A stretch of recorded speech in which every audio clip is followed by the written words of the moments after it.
আপনি যেই দেশে যান না কেন সেই দেশের ভাষা শেখা আপনার জন্য মোস্ট ইম্পর্টেন্ট বিষয়। যেহেতু আপনি মালয়েশিয়া আছেন, সেহেতু মালয়েশিয়ার ভাষা যদি আপনি শিখে রাখেন তাহলে আপনার কর্মক্ষেত্রে খুবই সুবিধা হবে এবং আপনি যে কোনো জায়গায় কাজে গেলে আপনাকে মূল্যায়ন করা হবে, যেহেতু আপনি ভাষা জানেন। এবার যদি আপনি সৌদি আরবে যান, আপনি আরবি ভাষা শিখেন, আপনার সুবিধা ভালো, ওই দেশে চলতে ফিরতে আপনার সবচেয়ে বেশি সুবিধা হবে। সেই সূত্রে আজকের এই ভিডিওতে আমি কিছু গুরুত্বপূর্ণ শব্দ আপনাদেরকে বলবো, যেগুলো মালয়েশিয়ায় চলতে ফিরতে খুবই দরকারি এবং সব ক্ষেত্রেই এগুলো প্রযোজ্য এবং খুবই সহজ প্রসেসে আমি আপনাদেরকে শেখাবো, যেভাবে আপনারা দ্রুত শিখতে পারেন ভাষা।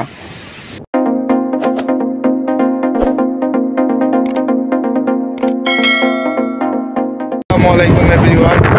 আজকের এই ভিডিওটা হচ্ছে মালয়েশিয়ার ভাষা ভিত্তিক একটি ভিডিও।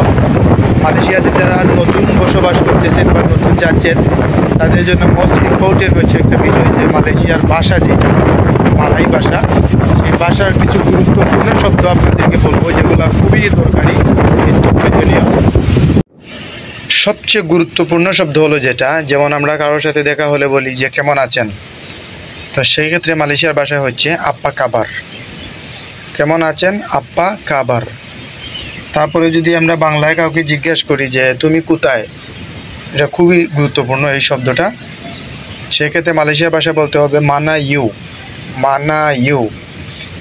আমি, আমি, আমাকে যদি সম্বোধন করেন তাহলে সায়া, সায়া, যার বাংলা প্রতিশব্দ হচ্ছে আমি। ইউ, ইউ অথবা আওয়া, এই দুটি শব্দ, এই দুটি শব্দের অর্থ হচ্ছে তুমি। তুমি সম্বোধন করতে গেলে ইউ বা আওয়া।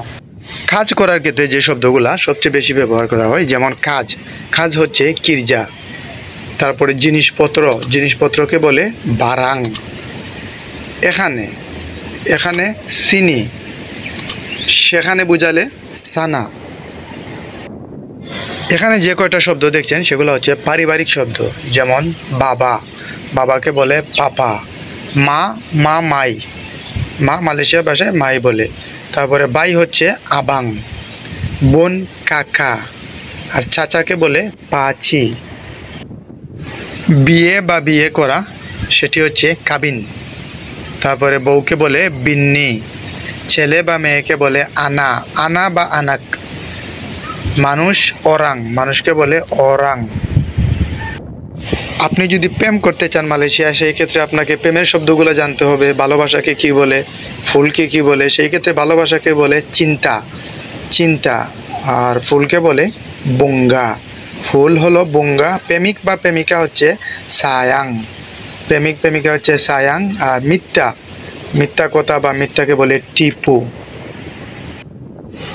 এখানে যে শব্দগুলো দেখছেন সেগুলো হচ্ছে শরীরের কিছু অঙ্গ প্রত্যঙ্গের নাম, যেমন মাথা, এই মাথাকে বলে কেপালা। হাত, হাত, হাতকে বলে তাঙ্গান। তারপরে চোখ, চোখকে বলে মাথা।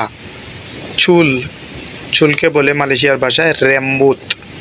রেম্বুত হচ্ছে চুল। আপনি চুল কাটতে গেলে বলবেন সায়া মাও পতং রেম্বুত।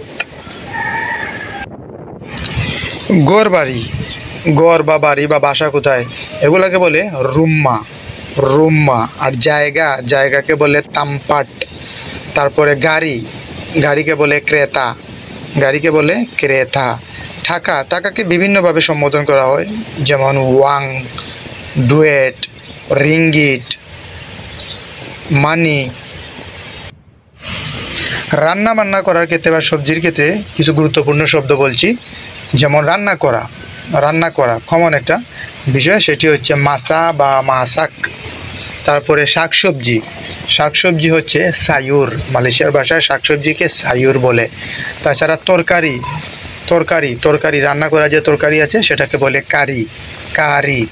ভাত, ভাতকে বলে নাসি, নাসি। বন্ধুরা, এখানে অনেকেই আছেন যে এই সমস্ত শব্দ বা আরও অনেক শব্দ আপনারা জানেন, শব্দের অর্থ কি জানেন, কিন্তু শব্দ দিয়ে কিভাবে বাক্য বানাতে হয়, কিভাবে কথা বলতে হয় খুবই সহজে সেটা জানেন না। তো সেটা যদি জানতে চান তাহলে অবশ্যই কমেন্ট করেন, আমি নেক্সট একটা ভিডিও বানাবো কিভাবে আপনি শুধু শব্দ জানলেই কথা বলতে পারবেন।